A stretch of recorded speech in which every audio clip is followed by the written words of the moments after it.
Desde o início da humanidade, o homem sempre sentiu necessidade de expressar suas crenças. Através dos tempos, inúmeros povos expressaram seus valores nas mais diversas filosofias religiosas, acrescentando conhecimentos que ajudaram na criação base de uma nova doutrina, o Espiritismo. Por isso, o Espírito em Revista faz esta viagem no tempo e espaço, trazendo até sua casa os caminhos do mundo.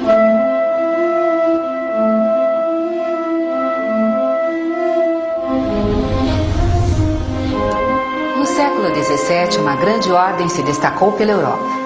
Eles eram a chamada Milícia de Cristo, formada por monges cavaleiros que tinham a missão de proteger as rotas peregrinas. Esses homens lendários ficaram famosos por sua organização, bravura e desenvolvimento. Conheça agora a Ordem dos Cavaleiros Templários.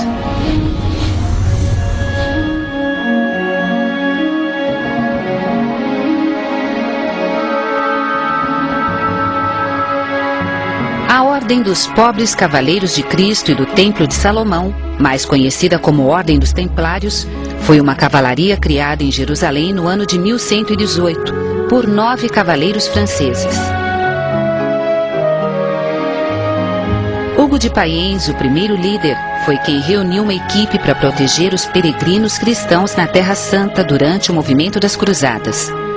No entanto, alguns especialistas da Rede Europeia de Pesquisa da Herança Templária afirmam que os templários não teriam como defender plenamente os peregrinos e que, na verdade, se ocuparam fazendo escavações e abrindo túneis nos quarteirões do templo judeu.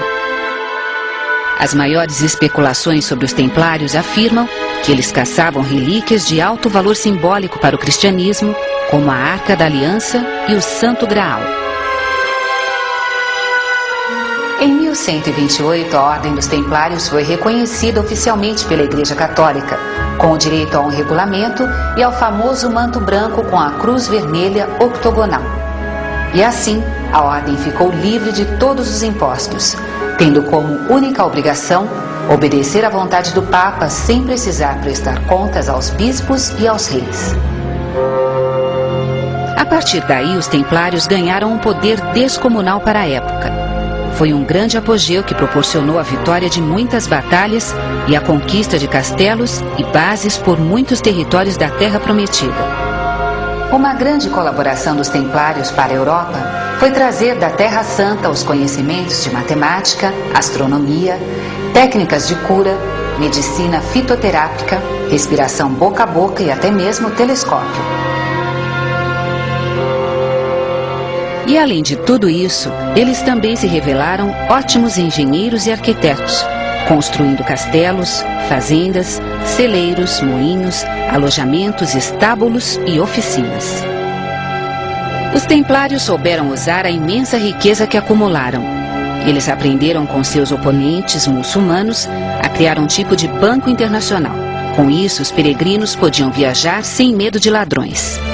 Apesar da grande invenção bancária, a fortuna dos templários incomodou pessoas poderosas.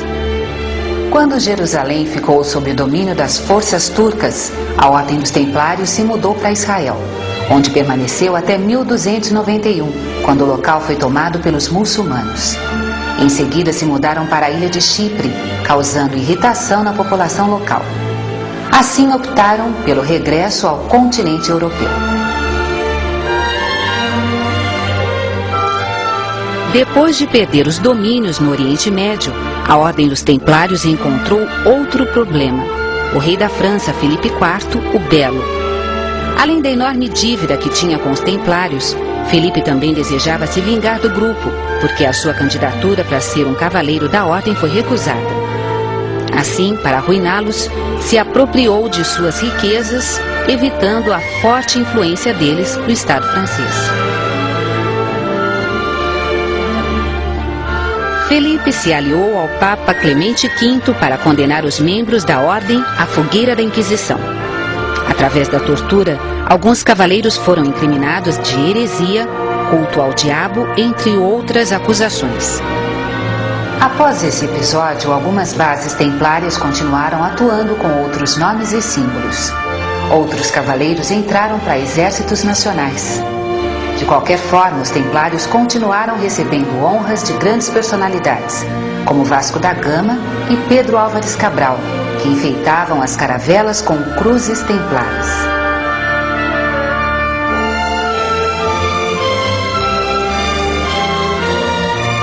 De acordo com muitos autores e pesquisadores, alguns cavaleiros teriam mantido a ordem dos templários em segredo. É possível até que eles tenham continuado, mas de uma forma bem diferente da original. Hoje em dia há rumores de que a ordem renasceu em sociedades secretas que cultivam o desenvolvimento intelectual e espiritual. Alguns grupos da maçonaria fazem uma ligação com a história dos templários, fato que gera muita discussão entre historiadores e maçons. De qualquer forma, tendo ou não uma ligação com os famosos cavaleiros, eles levam adiante a lendária história dos templários.